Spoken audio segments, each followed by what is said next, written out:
Boa noite. E você está feliz? Dá para ver o ânimo. Bom, como o pastor Simon falou, eu estou de férias e ele mandou eu vir aqui. Aí eu fui perguntar à minha mulher se eu devia vir. Ela falou que não. E eu vim. Isso significa que ele está com mais autoridade do que minha esposa. Não, na verdade nós somos amigos. Simon é uma referência. Às vezes quem lida com alguém o tempo inteiro acaba inevitavelmente lidando com a rotina da convivência. E uma das coisas que acaba depreciando o nosso valor, às vezes é a rotina. Às vezes lidamos com pessoas tão íntegras, com tanto conteúdo, e pessoas tão valiosas, que me parece que o dia a dia acaba inconscientemente fazendo com que nós não consigamos ver os valores. Então eu não sei se você que é membro da missão tem a noção de que tipo de pastor, de referência é o pastor Simon a nível Brasil. E eu tenho o privilégio, apesar de ter me tornado pastor há pouco tempo, de fazer parte de um grupo de pastores muito experientes, pessoas que eu posso com certeza pedir ajuda, e digo a você com toda certeza, mais pedir ajuda do que ajudar, porque eu sou um dos mais novos, pelo menos. Não acho que no grupo eu devo ser o mais novo, certo? E se não for agora, eu vou ficar sendo, até para valorizar a juventude, certo? Mas aprendi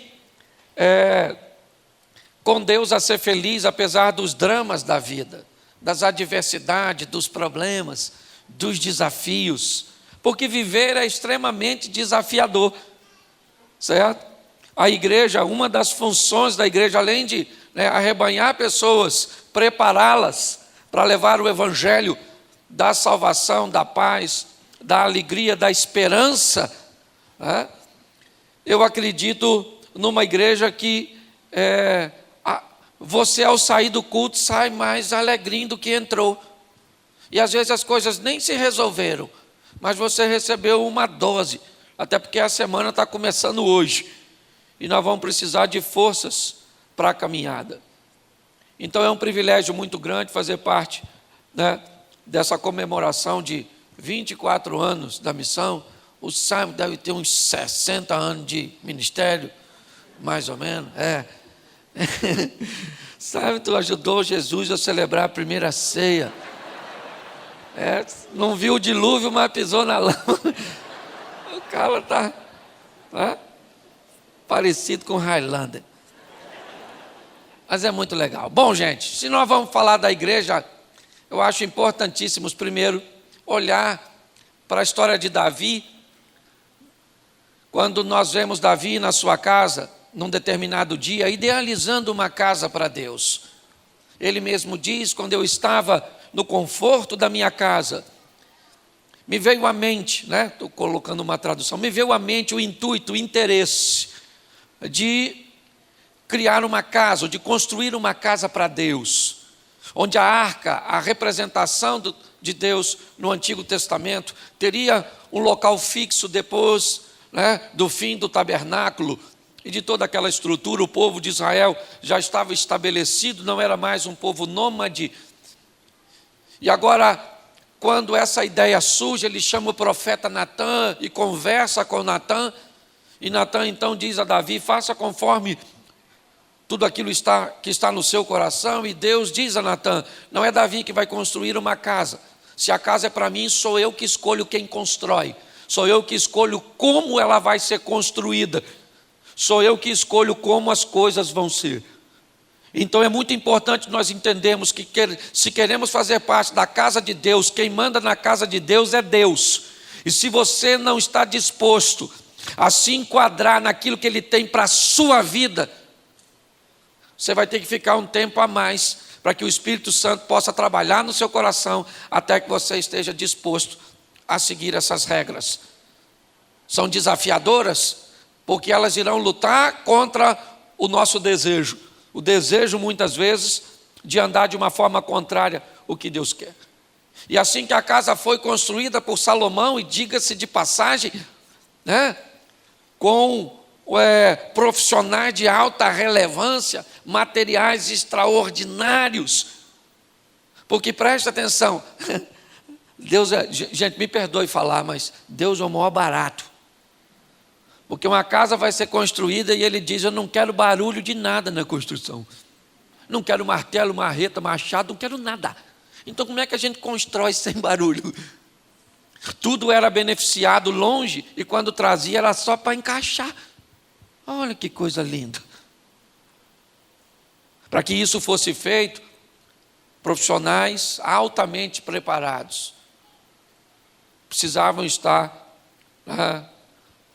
inclusos, olha bem, nessa estrutura de construção. Ela foi construída, foi celebrada, é verdade, mas ao longo do tempo, você deve conhecer um pouco a história, inúmeras tentativas foram feitas para destruí-la.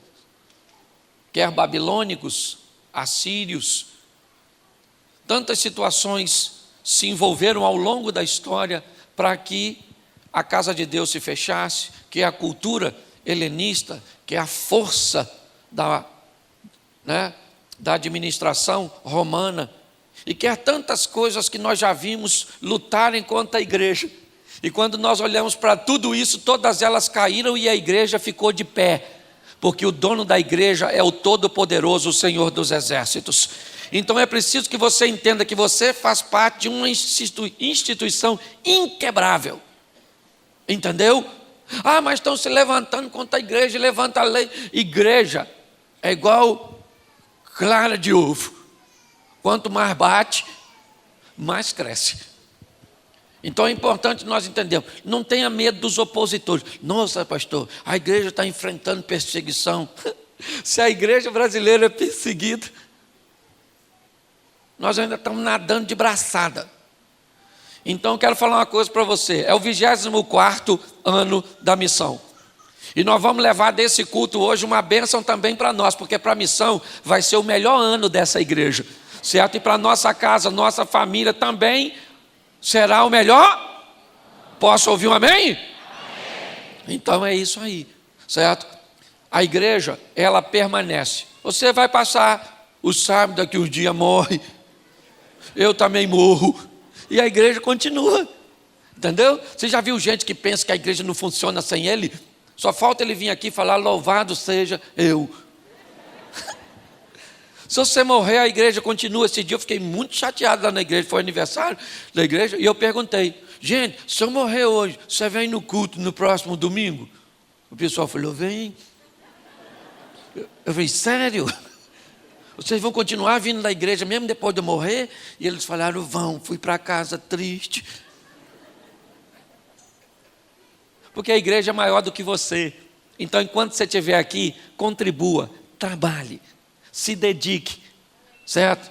Porque para onde nós estamos indo, não tem trabalho, não tem sogra, não tem nada. Olha que beleza. Só tem maravilha. Aí tem gente que não gosta quando a gente fala de prosperidade, de crescimento. Eu queria dizer para você, como é que é a rua do céu? De barro. As casas, umas taperinhas, umas palafitas. A rua é e tem mansão celeste.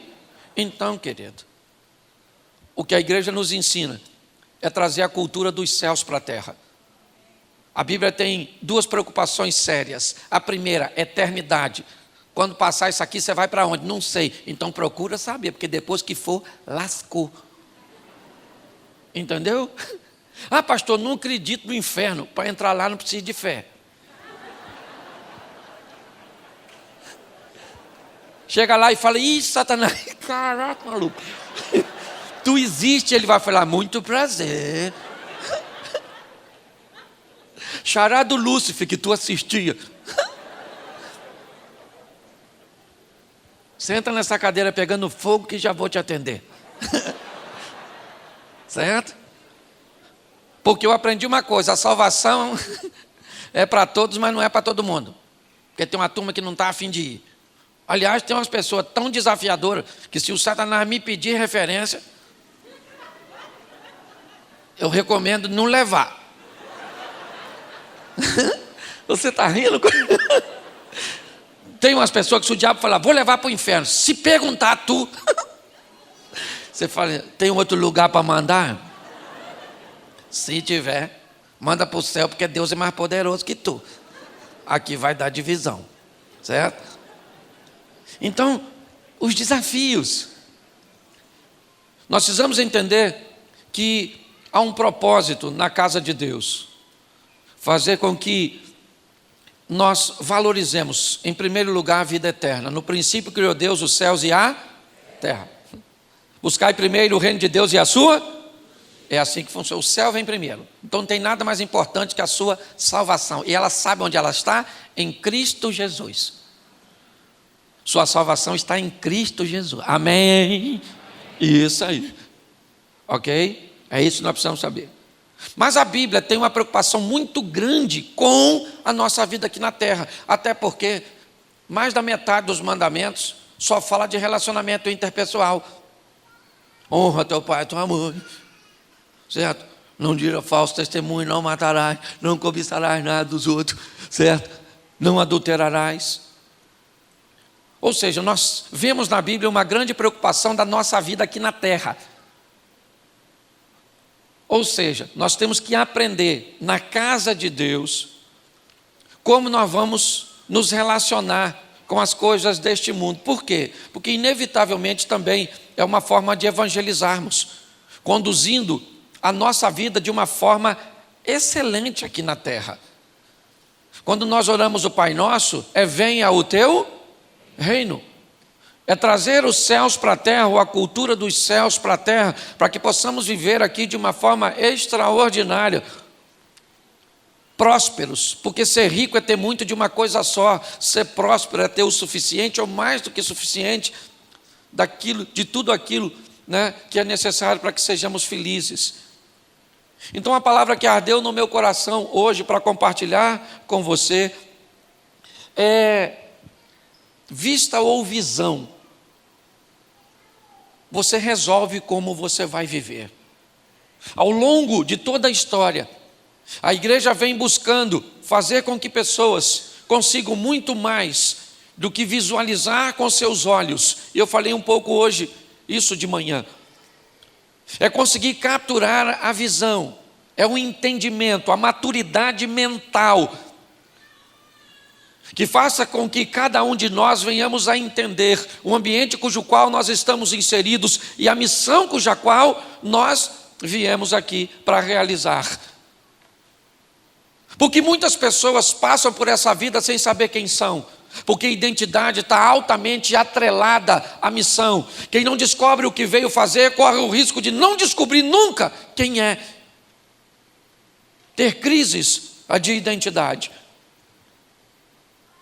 Então, se entendermos que aquilo que está diante dos nossos olhos, e quando nós olhamos para a criação, como eu citei hoje cedo, se você observar todas as vezes que as coisas são criadas, elas são criadas sobre visão e não sobre vista.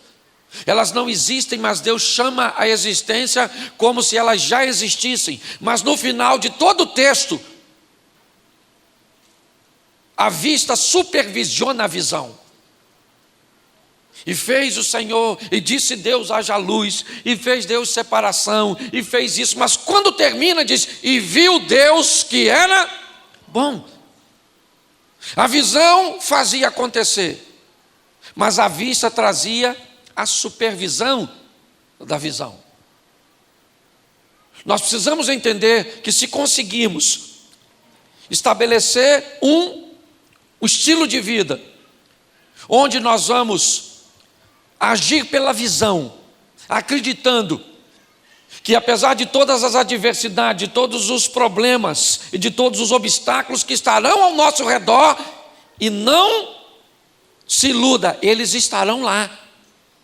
Não existe facilidade para ninguém. Se você acha que o que há é um complô contra você, pastor, há um complô contra o meu casamento. Esse dia eu estava num culto, veio uma irmã daquelas do fogo, olhou para mim com aqueles olhos assim, e eu falei: Jesus, essa irmã está vendo algo, espero que seja o meu futuro e não o meu passado. E veio ela na minha direção marchando, e nós fica com medo, né? Nós não sabemos o que vem. E ela olhou assim e falou: pastor Cláudio! Eu falei: sim, senhora, tem uma revelação para entregar ao senhor. Eu falei: então diga. O diabo está furioso com o senhor. Quando ela falou isso, eu pensei comigo: está querendo me botar medo. Olhei para ela e falei: irmã, posso falar uma coisa para a senhora? Ele está furioso com a senhora também. Não vem botar medo em mim, não. Entendeu? Que ele também persegue a senhora. Então, se você acha que há um complô contra o seu casamento, quem é você na fila do pão? Se você acha que o mundo está girando ao seu redor, procura um médico, isso é labirintite.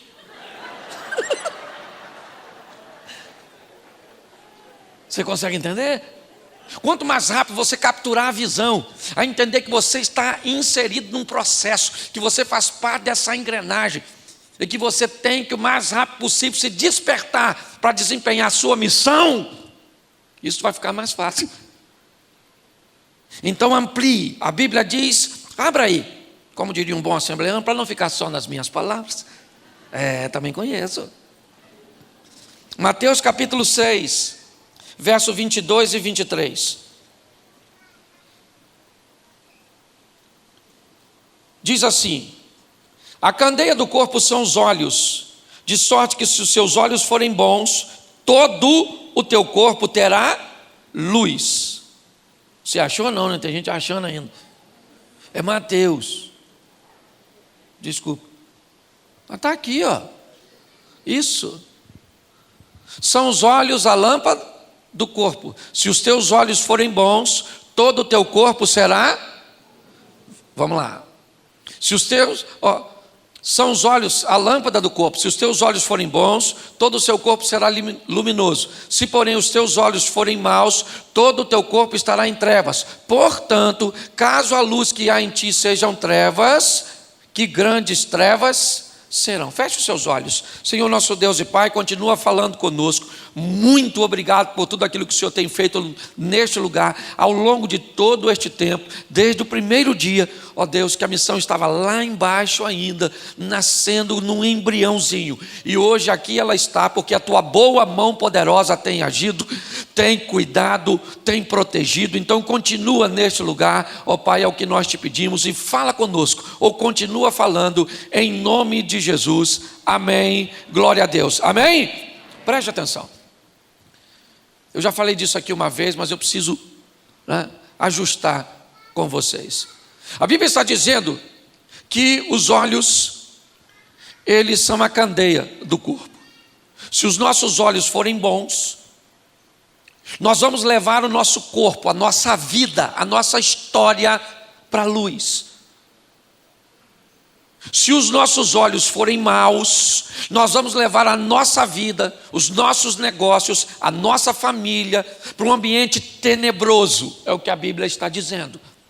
É obviamente que a Bíblia não está falando dos nossos olhos físicos, porque para corrigir um problema físico ocular, basta uma lente, uma cirurgia. Mas a Bíblia está dizendo de uma visão, aquilo que transcende o que os olhos estão enxergando. O que a Bíblia está dizendo é que se eu aprender a olhar as coisas, e é dessa maneira que Jesus olhava. Ele olhava para um ambiente e dizia: vocês já conseguiram notar que nós estamos num ambiente de colheita, como os campos estão brancos? E os discípulos provavelmente estavam olhando e não enxergando nada. Por quê? Porque naquele momento Jesus não falava de vista, ele falava de visão. Se nós aprendemos a enxergar as coisas por visão, com olhos espirituais e emocionais, que subjuguem a visão física e natural, nós vamos conseguir levar a nossa vida para um outro patamar. Porque, primeiro, nossa ótica não irá gerar tragédia. Por mais desafiador que as coisas estejam, nós não andamos por vista, nós andamos por fé, é visão. Se nós olharmos por vista, a situação do nosso país piora ou melhora? Piora ou melhora? Piora. Mas nós não, é o que o Simon falou, nós trazemos às autoridades, nós oramos, nós levantamos na madrugada e ministramos. O Brasil pertence ao Senhor, independente de quem esteja lá, porque Deus continua onde sempre esteve, no controle de todas as coisas. A gente olha para os casamentos se dissolvendo, essa geração, né, cada vez mais desafiadora, mas nós profetizamos, esses meninos são do Senhor, essa geração não vai se perder. Mas me parece que a Bíblia está sinalizando quando vai curar a filha de Jairo de 12 anos, está lá Jesus indo para a casa de Jairo para curar uma menina de 12 anos, e no meio do caminho aparece uma mulher, que tem 12 anos que está doente, uma dona, meio anêmica provavelmente, reúne suas forças para tocar em Jesus, e Jesus que está indo curar uma menina, primeiro cura uma mulher. Me parece que a Bíblia está dizendo, antes de curar essa geração mais nova, eu preciso curar essa mais velha, abrir o entendimento desse povo, para que eles possam andar por visão e não por vista. O texto está dizendo que se os meus olhos forem bons, eu levo a minha vida para a luz. Se os meus olhos forem maus, eu levo a minha vida, tudo aquilo que me envolve, o ambiente, né, para as trevas. Mas ele ainda faz uma outra consideração, que é o pior, porque ele diz assim, nós precisamos ter o cuidado, porque tem gente que está em trevas e acha que está na luz. Se a luz que está em ti são trevas, quão grandes trevas serão? A Bíblia está dizendo, se você não sabe que está nas trevas e pensa que está na luz, ninguém leva você para a luz, porque você já acha que já está lá. Por isso é que eu falo sempre, num esclarecimento profundo, se você sabe que não sabe, você já sabe alguma coisa. Tu sabe que não sabe. Olha que revelação. O problema é que tem gente que não sabe que não sabe, aí corre o risco de pensar que sabe. Esse dia eu vivi isso, montando um ventilador lá em casa. Junto com o ventilador vinha um papelzinho, bonitinho, pequenininho, que explicava como monta. Mas eu falei, montar ventilador? Eu monto. Menino, quebrei. E para falar para minha mulher, que tinha, não sei se pedido ou mandado, eu ler primeiro para depois montar, mas não li, pensei que sabia, não sabia, quebrei o ventilador. E pior, comprar outro era fácil, difícil era conviver com te avisei que você não sabia. Você está rindo? É ou não é? Porque é assim que funciona.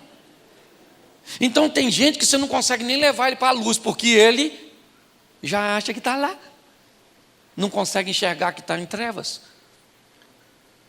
Então deixa eu mostrar a vocês algumas coisas que eu acho e considero muito importantes. Primeiro vamos olhar assim de uma forma mais ampla para os nossos ancestrais. Vamos aqui voltar para a escola um pouquinho, rapidinho. E vamos lembrar, além, né, dos nossos ancestrais. Todas as vezes que o sol se punha, as atividades humanas, elas tinham que se restringir, porque as trevas impediam o homem de ter tarefas. A vida do homem girava apenas de forma diurna. O sol se recolheu, ele era obrigado a entrar numa caverna, a buscar um abrigo, para que pudesse fugir dos predadores que à noite tinham uma capacidade e uma adaptabilidade de visão muito maior. Amanhecia, o homem entrava em atividade. Anoitecia, ele, né, primeiro no sistema de coletor, depois criando ou cultivando alguma coisa, mas era mais ou menos assim. Depois de um tempo, ele descobriu o fogo. E o fogo, além de aquecer e proteger, deu ao homem a possibilidade de lidar com a luz, mesmo durante a noite. E mesmo de forma extremamente limitante, ao redor de uma fogueira, ele podia exercer algum tipo de atividade, porque a luz daquela fogueira, apesar de estática, imóvel ali, fornecia luminosidade num raio, de acordo com a altura das chamas.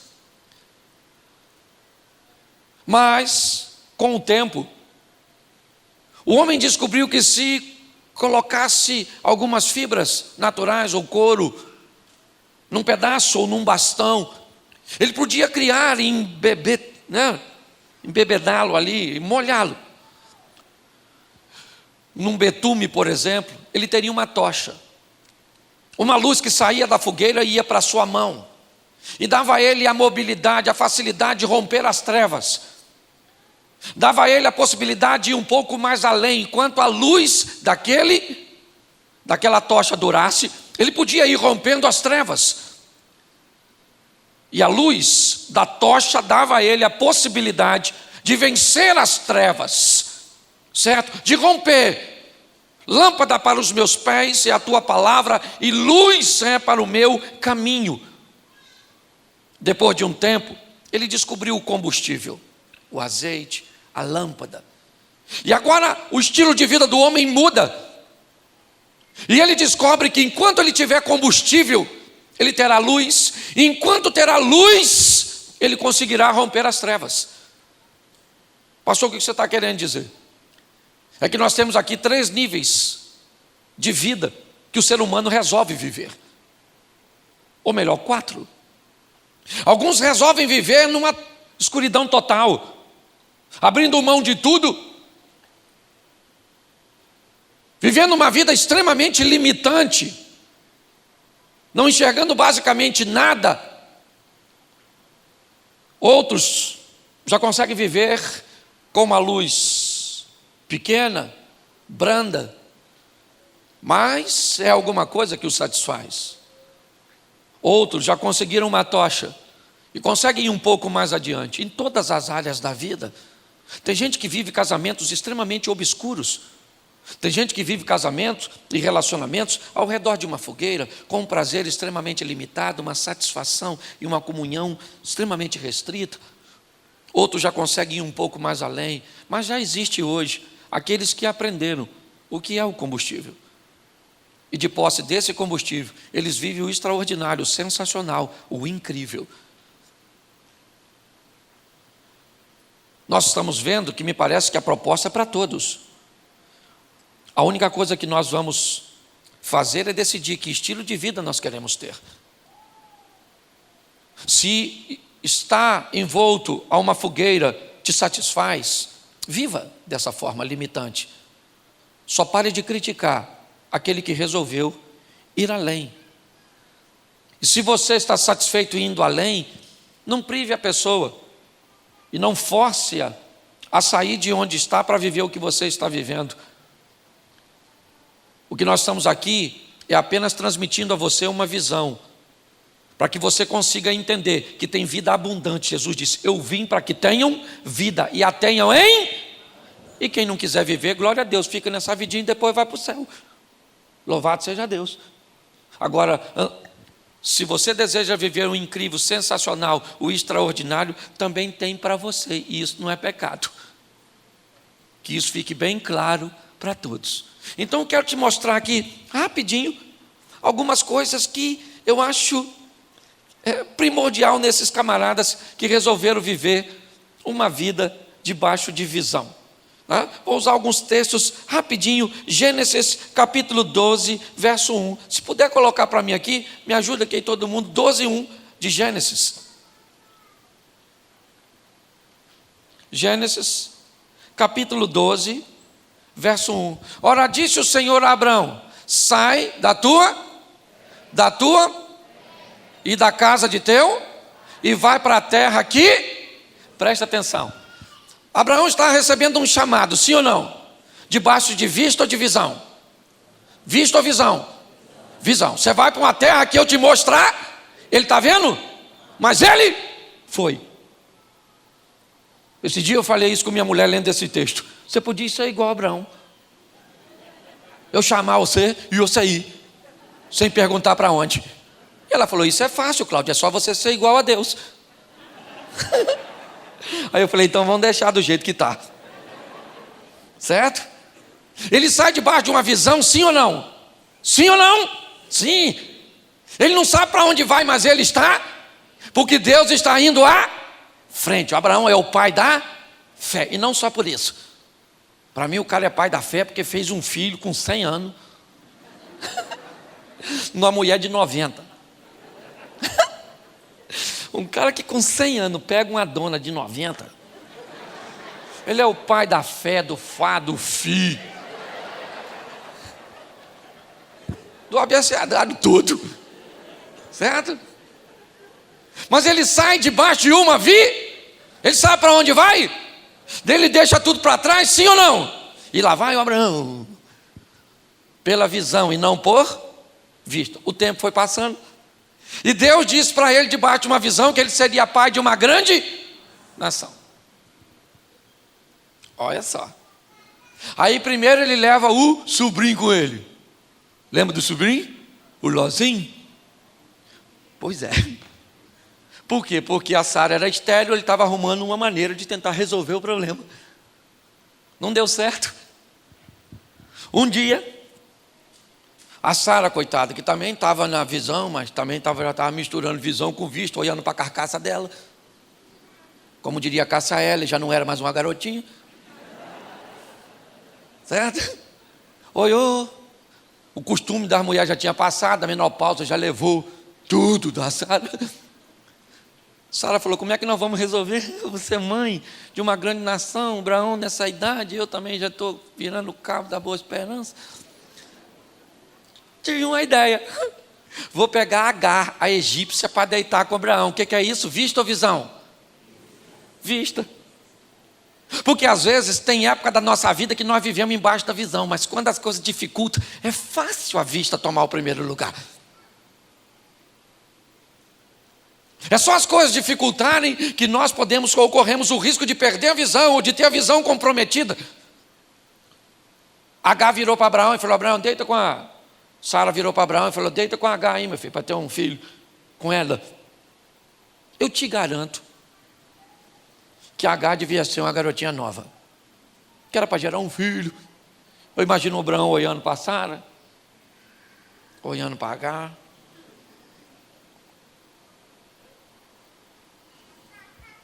Não, Sara, não quero. Não, Sara, não insista, Sara. Agar não desperta nenhum interesse. Hã? Nós temos que aprender uma coisa. Por mais desafiador que seja o ambiente que esteja ao redor, por pior que seja a adversidade que esteja ao nosso redor, aquele que há de vir virá e não falhará. O nosso Deus está no controle de todas as coisas. Não perca a visão por causa da sua vista. O Abraão deitou com a Agar, sim ou não? Sim ou não? E olha o problema que gerou até hoje lá no Oriente Médio. Os irmãos todos brigando. Cuidado com seus erros, porque tem gente que passa mais parte da vida consertando erros do passado do que impulsionando ações para o futuro. Eu conheço gente que trabalha, mas trabalha e não vai para frente. Por quê? Porque quando você vai olhar a vida dele de perto, ele só está trabalhando para corrigir as besteiras que fez, enquanto outros estão trabalhando para construir o futuro. Nós temos que melhorar a nossa visão.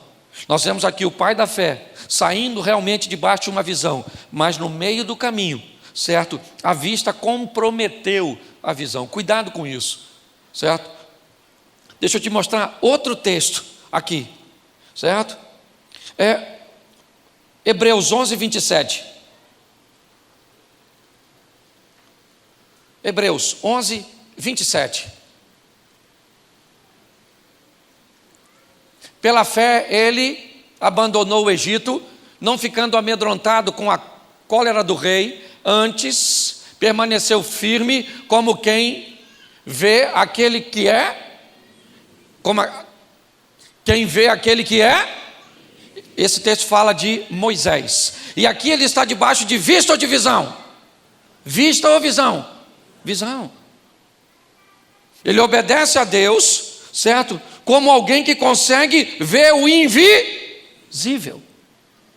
A caminhada desse homem vai ser determinada debaixo de uma visão. Eu sei para onde eu estou indo, eu sei o que eu estou fazendo, eu sei que eu estou na direção certa. Então, inimigos, na verdade, eles são promotores da minha vitória. Eu começo a entender que a minha vida...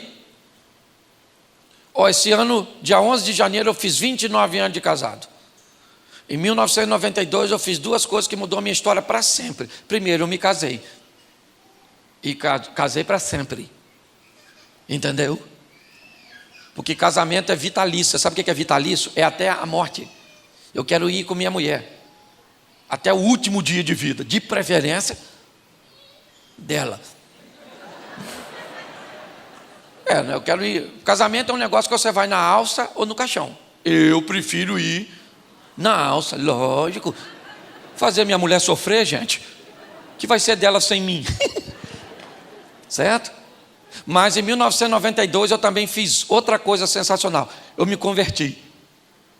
Eu coloquei Jesus no centro da minha vida.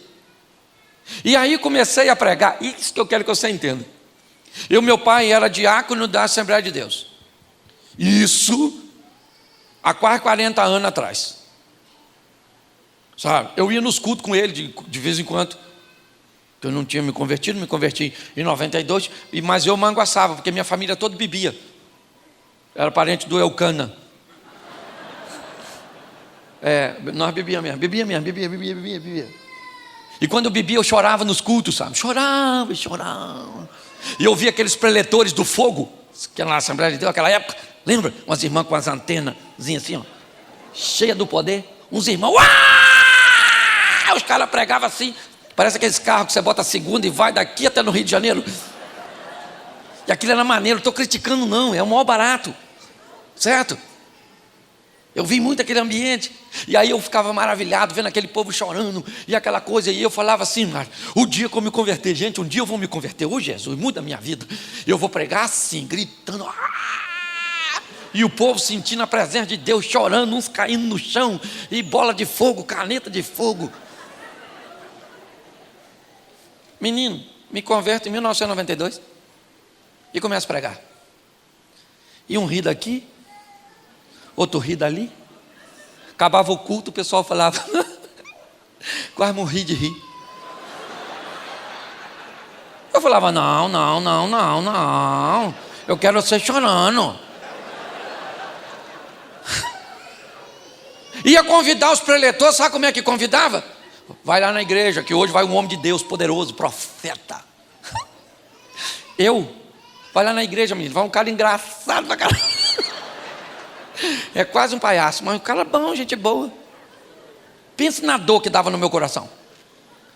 Quase que eu parei de fazer. Um dia até fui para a igreja para fazer. Botei aquela cara de crente. Até porque um dia o cara chegou lá na igreja e olhou para mim e falou assim, o senhor não tem cara de pastor? Eu falei, eu não tenho, mas eu sei fazer. Peguei minha Bíblia, botei assim. Fui para a igreja um dia. Falei, abram suas Bíblias. Que Deus esteja com todos. Louvado seja o Eterno. Vamos orar, estamos reunidos nesses conclaves pelos beneplácitos. Aquelas coisas que a gente nem sabe o que é, mas fala para impressionar os outros. Depois eu descobri que não tinha nada a ver comigo. Visão é acreditar que Deus tem um projeto para você. E ainda que sua mãe não acredite, seu pai não acredite, seu marido não acredite, ninguém acredita, você vai correr atrás dela, porque ela vai acontecer, porque os planos de Deus não podem ser frustrados. Por que aí a missão... Hoje as pessoas olham para aqui, sabe? Olha a igreja toda. Vocês só conhecem esse momento. Poucas pessoas conhecem a história, onde tudo começou do nada. A gente conversa muito lá, né? Hoje eu almocei lá, onde do lado era a igreja. E é muito gratificante nós vemos tudo que Deus está fazendo. Então não perca a visão por causa da sua vista. É assim que funciona. Bom, Números capítulo 13, verso 2. Olha como é que o negócio pode atrapalhar se nós não tivermos habilidade. Números 13, 2. Isso é Deus falando com Moisés.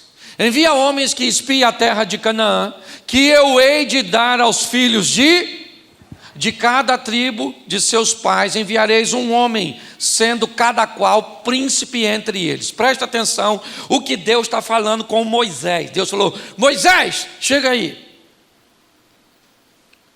Pega agora dos filhos de Israel 12 homens, e envia a terra de Canaã, que eu vou dar para vocês. É o que ele está falando.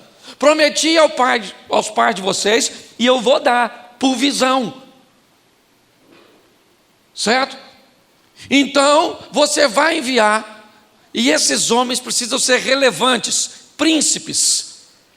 Manda eles para Canaã, para espiar a terra. Não foi isso? Envia homens que espiem ao quê? A vista ou visão? Vista ou visão? Visão. Vamos espiar a terra que eu vou dar para vocês. Olha o que o camarada fez. Ainda no capítulo 13, verso 18 e 19.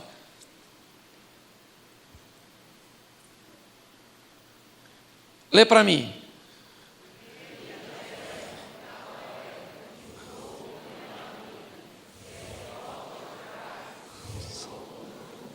Presta atenção só aí.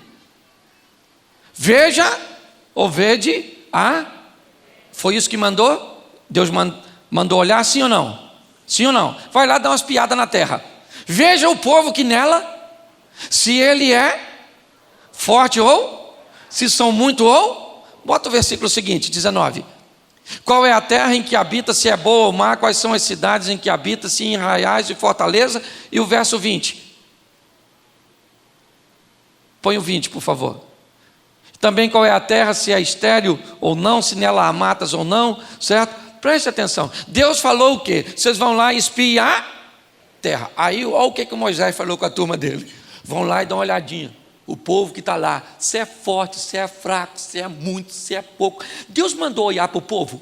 Se ele tinha arma, se não era, se tinha grande, se era pequeno, se tinha muito, se tinha pouco. Deus não quer saber. Deus falou assim: eu dei a vocês, vão lá para dar uma olhada e vislumbrar o que eu vou dar a vocês. O que é isso? É visão. Mas o Moisés falou: dá uma olhada para ver se o pessoal lá é forte, se tem muita gente, se não tem. Sob essa instrução, inevitavelmente, mensageiros vão voltar com a visão comprometida. Moisés está dizendo para o povo: vai lá, para os homens, vão lá e dê uma olhada, observe o nível de dificuldade que existe para tomar. Que dificuldade? Dificuldade pode ser para Moisés, mas não para Deus. Ele é o Todo-Poderoso. Se nós não prestarmos atenção, mesmo debaixo de uma palavra poderosa que temos, se não conseguimos olhar a visão, a vista pode comprometer tudo. Inevitavelmente, 10 homens voltam com a visão comprometida pela vista. Me parece, somente Josué e Caleb conservam a visão. Os homens não estão dizendo mentira. Os frutos estão lá para provar que a terra é boa. Mas junto com os frutos que vieram da terra boa, vem a memória ruim na mente daqueles cuja qual a visão se comprometeu por causa da vista. Porque eles olharam para o lugar errado. Nós precisamos ter o cuidado disso, ou com isso, igreja. Posicionar os nossos olhos no lugar correto. Não deixar que a vista comprometa a visão. 11 homens disseram: ó, o fruto é grande, mas os camaradas são muito grandes também. Perto deles nós somos insignificantes.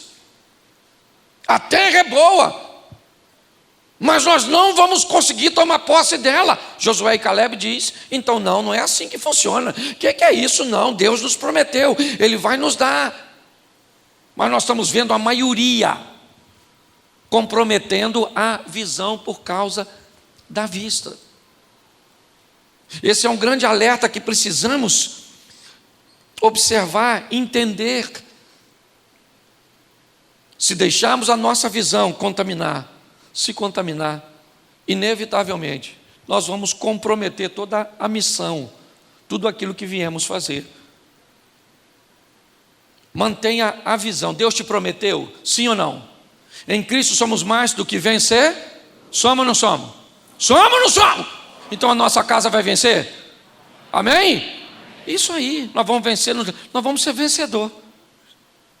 É assim que funciona. Não permita. Você quer ver? Eu já estou terminando, já. 1 Samuel 17, 24. Eu gosto de botar assim, porque aí todo mundo lê, porque hoje, às vezes, cada tradução fica com uma, alguns abrem, outros não, e às vezes você não tem tempo de ler em casa, lê aqui. 1 Samuel, capítulo de número 17, verso 24. Todos os israelitas, vendo aquele homem, fugiu de diante dele e o temiam, grande. Presta atenção, todo mundo está olhando para quem? Para o gigante, o Golias. Todo mundo está olhando, o cara é grande, é matador, ele está armado. Ele nem precisava ser muito alto, gente. O cara está vestido com a indumentária que está fora da época. A vestimenta de guerra do Golias estava fora da curva. Quando aquele cara aparece com aquele troço tudo, diante de Israel, o cara é o cara, irmão. Todo mundo olhou e falou, nossa, grande, hein? Bens a Deus. Grande. Já perdeu batalha? Não, só ganhou, né? Cara, mata todo mundo, quase matou a mãe dele quando nasceu. E esse camarada é extraordinário. O Golias, todos olhavam para o Golias e tinham? O que é isso? Vista ou visão? Vista. O cara está lá, olhou para ele. Um dia chega um rapazinho meio lourinho, meio ruivinho, puxando um jumentinho. Chegou lá dando um rolezinho para levar esse negócio de jumento boy. Delivery. Estacionou lá o jumentinho. Foi levar um lanchinho lá para os irmãos. Isso aí. Aí está todo mundo lá. De repente, o gigante saiu de lá e falou, tem algum homem aí? Gigante esquisito, 40 dias pedindo um homem. Líder de algum movimento. 40 dias, tem algum homem aí? Todo mundo quietinho porque estava vivendo debaixo de vista. Aí nesse dia, quem é que está lá? Um garoto que não era para estar, que não estava acostumado, que não era o ambiente dele. Entendeu? Aí chegou e viu o cara grande, né? Nem sei se viu. De repente só escutou a voz. Tem algum homem aí? Davi falou, hã? Como é que é, maluco? Um homem aí? Claro que tem, o exército do... O irmão dele mais velho falou, cala a sua boca. Cala a sua boca. O cara é grande, eu sou seu irmão mais velho e eu tenho que te defender. Com quem você deixou essas poucas ovelhinhas do papai? Perturbado. Davi falou, nossa, que grosseria. Essa tradução é minha, depois você vai ler, está escrito isso não. Davi falou, quem é esse incircunciso filisteu? E eu sei porque Davi foi enfrentar o gigante. Você sabe por quê? Porque Golias estava longe. E longe as coisas parecem pequenas. Aquele soldado lá, dá para encarar. Aquele que está lá do outro lado do vale de Elá, eu imagino a hora que Davi chegou. Caraca, maluco. Nossa, você chega perto, fica grande, hein, irmão? Que é isso? Não é? Já não ia usar a roupa de grife. Grande desse jeito. Davi falou, deixa eu falar uma coisa para você, ô gigante. Para você, Saul, para você, meus irmãozinhos, e para vocês aí que estão torcendo para me morrer. Porque eu aprendi uma coisa. Quem não desafia gigante, detesta ver você desafiando. Quem não faz nada de novo, detesta ver você fazendo. Quem não emagrece, detesta ver você emagrecendo. Quem não é feliz, detesta ver você. Ou não é verdade? Davi falou, vou falar uma coisa para vocês. Eu vou matar esse gigante. Vou matar ele, fica tranquilo. Saul, Não desfaleça o coração de ninguém por causa desse cara grande. Ele é grande, mas não é dois. Eu matei leão, matei urso, eu já matei tanta coisa. Sou chefe de grupo de extermínio, de onde eu venho. Ele desafia o Golias por causa de uma visão e não de vista. Quem matou quem? Davi matou Golias ou Golias matou Davi? Quem matou quem? E o mais interessante, olha só, Saul disse assim: quem matar o gigante fica o quê? Fala assim, rico. Rico. Segundo, casa com a filha do. E terceiro, não paga mais? Pensa. Sair da carga tributária. Davi falou: tô dentro, eu mato. Ele foi lá e matou. Saul não deu a filha para ele, deu ela para outro. Sabia disso? Não ficou rico, porque quando ele foi casar com Mical, ele disse que não tinha dinheiro para pagar dote, e provavelmente não parou de pagar imposto. O Saul é nó cego. Davi casou com a filha do rei, sim ou não? Sim, só que não foi com uma para pagar um prêmiozinho. Foi uma mulher que eu amava, a Mical, uma japonesinha maneira. Pastor, como é que o senhor sabe que é japonesa? O nome, Mical. Ia ser de Fortaleza. Como é que é o nome da senhora? Mical. Da onde a senhora é? Do Ceará.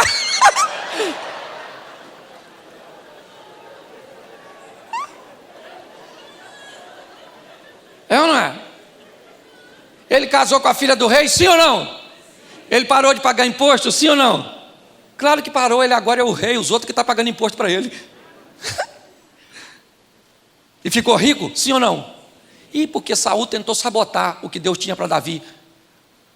Mas quem tinha para Davi era Deus. E o que Deus tem para você, ninguém pode sabotar, a não ser você mesmo. Sai daqui hoje com essa esperança. O ano está começando agora. Para de prometer as coisas que você não vai fazer. Esse ano vou emagrecer 150 quilos. Esse ano vou estudar o que nunca estudei na vida. Para com essa palhaçada. A melhor maneira de crescer ainda é, ou de subir na vida ainda, e mais segura, ainda é a escada. Um degrau de cada vez. Vai viver um incrível, sensacional, ampliando a sua visão e não a sua vista. Entende? É só se mudar. Esse dia um cara falou para mim: pastor, meu casamento acabou. Eu falei: não acabou. Ele falou: acabou, pastor. Eu falei: não acabou. Ele falou: acabou, pastor. Eu falei: não acabou. Eu falei: acabou. Ele falou: não acabou. Não acabou não, pastor, o senhor não pode falar isso. Eu estou falando que acabou porque eu estou nervoso. Eu falei assim: mas eu só queria tirar você da vista e botar na visão. Não acabou, meu filho, vem cá que eu vou orar. Também não falou mais que acabou. Melhora a sua visão e você vai ver que as coisas vão começar a acontecer na sua vida. E para nós terminarmos, eu gosto demais desse texto. Segundo o livro dos Reis, capítulo 6, verso 19. Não, verso 15. Segundo Reis 6,15.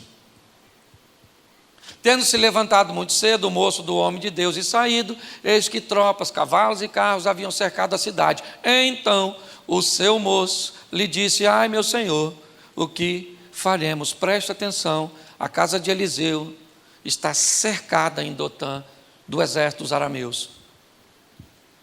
A casa dele está cercada. Um garoto que trabalha com ele levanta, e quando ele abre a porta, ele se depara com um cerco dos arameus, dos sírios, cercando a casa de Eliseu. A mente desse garoto inevitavelmente é capturada por aquela situação. A vista dele é impactada pelo inimigo que está ao redor, o perigo de morrer, de ser preso, de ser levado. E agora nesse ambiente ele não tem outra coisa a dizer a não ser: ah, meu Senhor, o que faremos? Ele não está falando com Deus. A palavra Senhor no texto está escrita em letra minúscula. Ele está falando com Eliseu. Ele diz: Senhor, agora nós não temos rota de fuga, nós não temos como fugir, já era, acabou, acabou.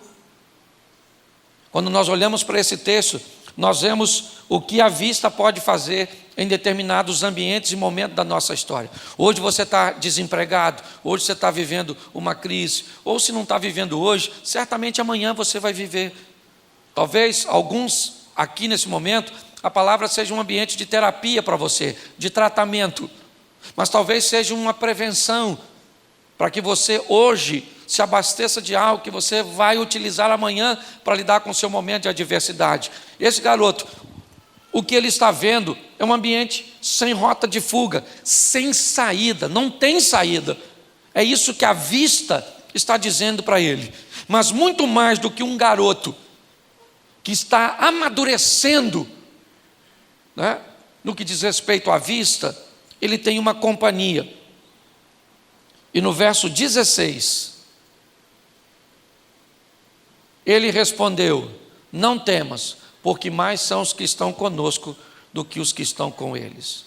Preste atenção, porque nós temos agora no mesmo ambiente duas coisas altamente claras: vista e visão. O garoto abre a porta e a vista dele mostra o exército dos sírios, dos arameus. Com a porta aberta, Eliseu chega e olha e diz para o garoto: calma, rapaz, porque mais numerosos são os que estão conosco do que os que estão com ele. O exército que está para o menino é o mesmo que está para Eliseu.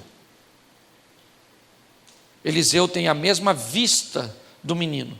A diferença é que, como menino, ele ainda não tem visão. Eliseu não é mais um menino. Eliseu, além do que está enxergando a realidade, porque ela é a realidade. O exército está lá armado para pegar Eliseu. Não é mentira. Quando Eliseu olha, ele vê o mesmo que o garoto vê. Só que Eliseu consegue ver coisas que o garoto ainda não consegue. E Eliseu então diz para o garoto que está com ele: não temas, porque mais são os que estão conosco do que os que estão. Eu imagino o garoto olhando. Conosco? Conosco quem? Conosco só está nosco. Não tem. Eliseu, mais numerosos são os que estão conosco. Não tem ninguém conosco, Eliseu. Põe o verso seguinte. Orou Eliseu e disse: Senhor, peço-te que lhe abra os olhos para que veja. E o Senhor abriu os olhos do moço, e ele viu que o monte estava cheio de e carros de em redor. Agora o menino tem? Ele ainda tem vista? Sim ou não? Sim, porque quem tem visão tem vista. Mas nem todo mundo que tem vista tem visão. Agora o menino, quando Eliseu orou e falou: Senhor, abre os olhos. Deixa eu falar uma coisa para você. Anda com gente que vê coisa que você ainda não vê, que está num nível espiritual que você ainda não está. Você está entendendo? Você tem que andar com quem está numa posição que você quer ir. Você anda com cabeça de bagre, vai pensar igual o quê? Cabeça de bagre. Ah, pastor, eu queria ser uma pessoa de oração. Tu anda com quem? Com a turma do WhatsApp. Tem que vir no trabalho de oração que colocou aqui. Ah, pastor, mas o joelho assim dá um branco. Sim, sabe, pastor? Começa a orar, eu penso em outras coisas. Isso somente precisa exercitar. Às vezes eu vou orar, eu também penso assim. Começo orando, embolo tudo. Senhor, meu Deus e Pai, amanhã eu vou acordar cedo, hein, gente? Caraca, amanhã já é segunda-feira. Que isso, irmão? Passou tão rápido. Ô Senhor, não é isso não, eu ia falar outra coisa com o Senhor. Nossa, vamos começar de novo aqui, vamos de novo aqui, tá bom? Vamos lá, tentar de novo. Senhor nosso Deus e Pai, amanhã vai chover, será que vai chover, gente? Nossa, nem jantei ainda, estou com uma fome danada. Acontece com você também? Ou é só comigo? Você tem que andar com gente. O garoto, ele tem vista, sim ou não? Sim ou não? Mas está andando com quem tem? É só uma questão de tempo até ele ter também. Eu imagino o garoto cheio de medo, olhando, quando de repente Eliseu fala: Senhor, abra os olhos. Eu imagino ele olhando para Eliseu orando. Abra os olhos. Abri o olho. Abra os olhos desse menino para ver. Quando ele olhou para trás, o garoto, cavalo, cavaleiro, assim, sabe, de fogo. Eu imagino o garoto.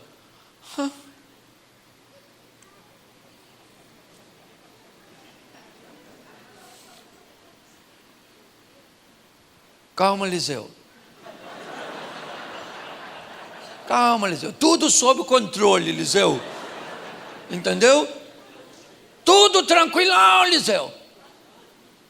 Esse exército aí, ó, nem fogo tem. Funcionário de sorveteria. Acho mais barato. Pensa. Agora o garoto está olhando. Ele tem vista, sim ou não? Eu não estou falando para você ter visão sem vista. E não estou dizendo para você ter só vista sem visão. Tem que ter vista porque a vista faz você olhar para a real ali, e a visão faz você olhar para a promessa e para o poder de Deus. Não estou querendo emburrecer você. Aí o Eliseu, ó, o Eliseu, ó. Senhor, vamos ver que são duas orações bem opostas. Vamos lá, 18. E como desceram contra ele, orou Eliseu ao Senhor e disse: fere peste esta grande, ou esta gente de, e feriu-a de. Ele acabou de orar para um enxergar, e acaba de orar para o outro ficar cego. E o mais interessante é que a cegueira que Eliseu pede para o exército, não é uma cegueira física, mas é uma espiritual. Eles continuam vendo, só não estão reconhecendo Eliseu nem a cidade. Eles não sabem mais que é Eliseu que eles estão perseguindo. Ou seja, eles continuam vendo, mas não tem mais visão. Nós estamos meio atrapalhados assim. Um povo andando na contramão. Tem tanta gente andando na contramão que parece que quem está na mão errada somos nós.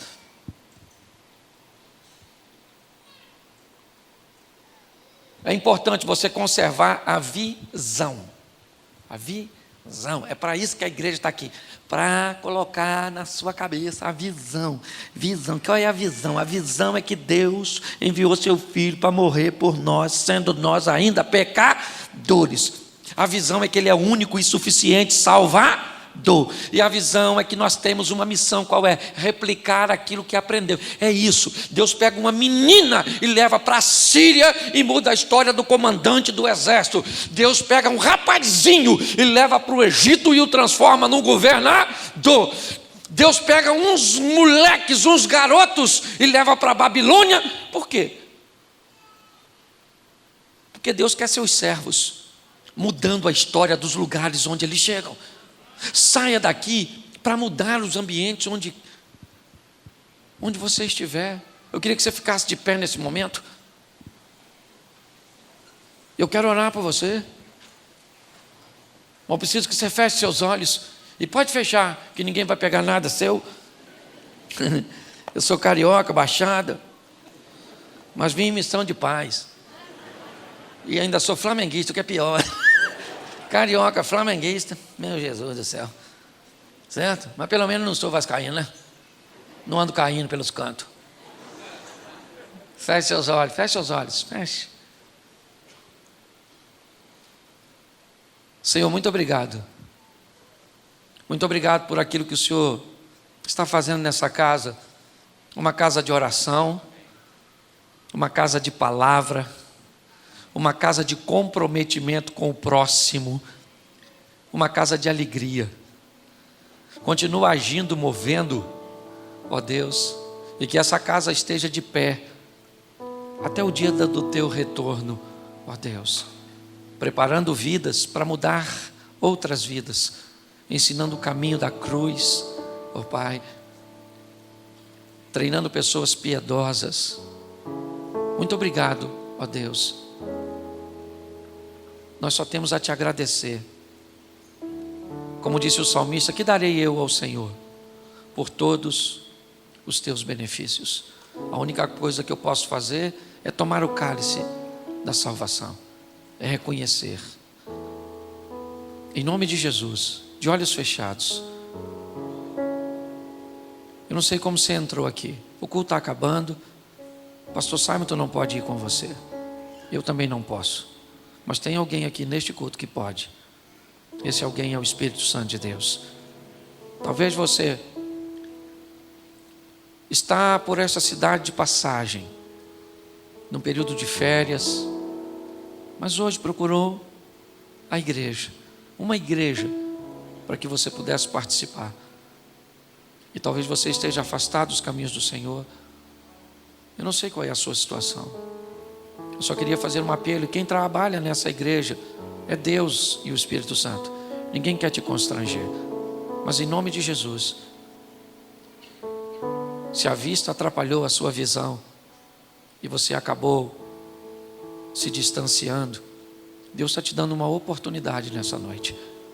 Então, com muito respeito, todos de olhos fechados, se você hoje quer voltar para Jesus, se você hoje quer recebê-lo pela primeira vez, eu queria que você levantasse a sua mão.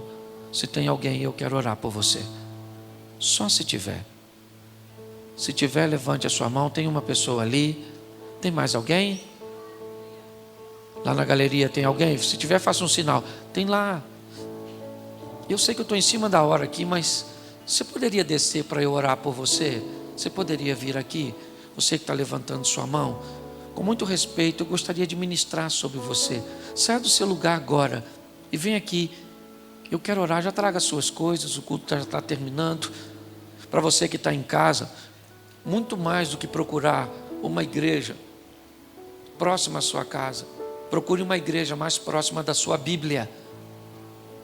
Igreja tem que estar próxima da palavra e do ensinamento, do comprometimento. Se nessa noite tem alguém do lado de cá, se tiver, faz assim, eu recebo você aqui. Vem para cá, quem levanta, vem para cá, pode vir aqui à frente, rapidinho. É Deus presenteando a igreja. A Bíblia diz que o Espírito Santo vai acrescentando à igreja aqueles que hão de se salvar. Saia do seu lugar agora e vem aqui com muito respeito, mas ao mesmo tempo com muita gratidão a Deus, porque segundo a Bíblia, todos os recursos deste mundo não são suficientes para comprar sua alma. Você é preciosa, você é precioso. Isso, glória a Deus. Isso, olha quanta gente. Tem alguém descendo ainda? Não? Para nós orarmos?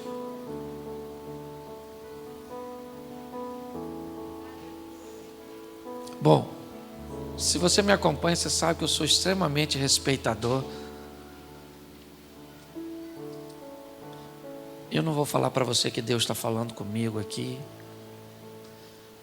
mas eu vou falar para você que eu estou com uma percepção que está ficando alguém para trás, que tem alguém lutando, conversando consigo mesmo, ponderando.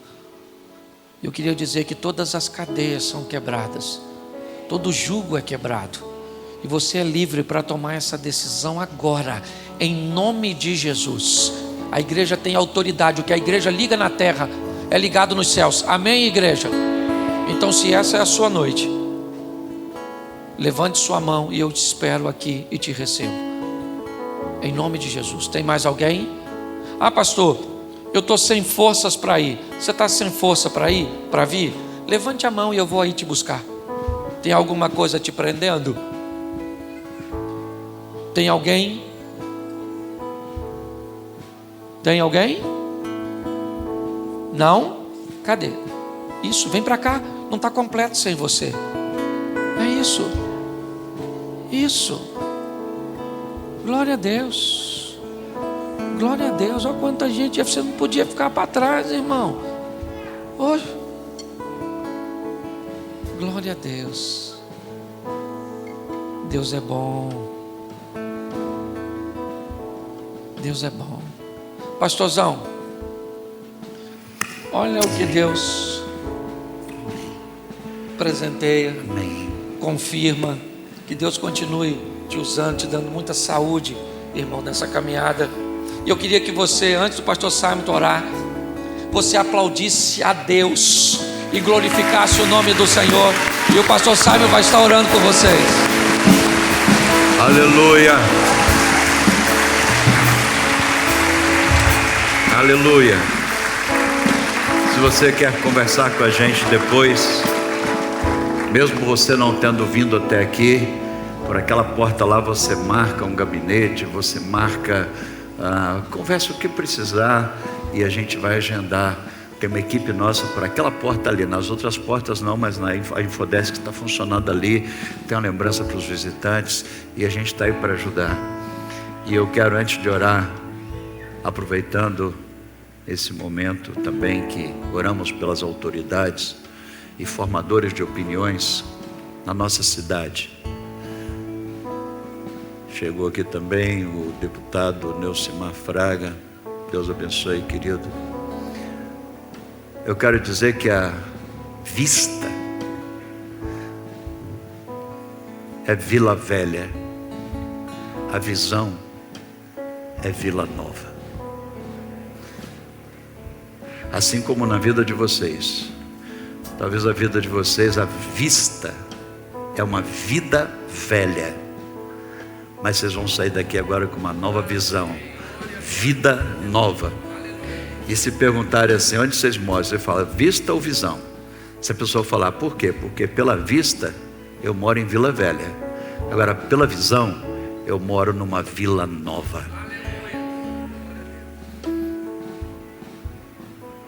Acredita? Acredita não? A mudar. 2021. Querido Deus, nós oramos por cada irmão, cada amigo, cada querido, querida, que possa sair daqui olhando para aquilo que não se vê com os olhos físicos, mas que todos nós possamos sair daqui olhando o invisível, olhando com fé, que é a certeza das coisas que o Senhor pode fazer na história. Abençoe a casa, o trabalho, abençoe a saúde. Pai, tem gente aqui que já está vendo, acreditando que a enfermidade ganhou e já acabou, não tem mais jeito. Tem gente acreditando que não tem mais como arrumar emprego, que não tem como mudar mais nada no Brasil, Pai, no nome de Jesus, nós oramos como Eliseu, que todos nós possamos sair daqui certos de uma coisa: mais são os que estão conosco do que os que estão contra nós. E assim como Eliseu, Davi, assim como Moisés, Abraão, Pai, no nome de Jesus, que nós possamos caminhar pela fé e não somente pela razão, que não sejamos tapados, que nós possamos ter a vista, mas maior do que a vista, ser a visão, no nome de Jesus. Amém. Muito obrigado por você ter assistido ao nosso canal no YouTube. Se você gostou dessa mensagem, clique no botão de inscrição abaixo para que você seja notificado dos próximos vídeos. Se o nosso ministério te impacta e você quer ser nosso parceiro para juntos alcançarmos mais vidas, os nossos dados bancários estão na descrição do vídeo. Obrigado mais uma vez por você ter assistido o nosso vídeo e não se esqueça de se inscrever no canal.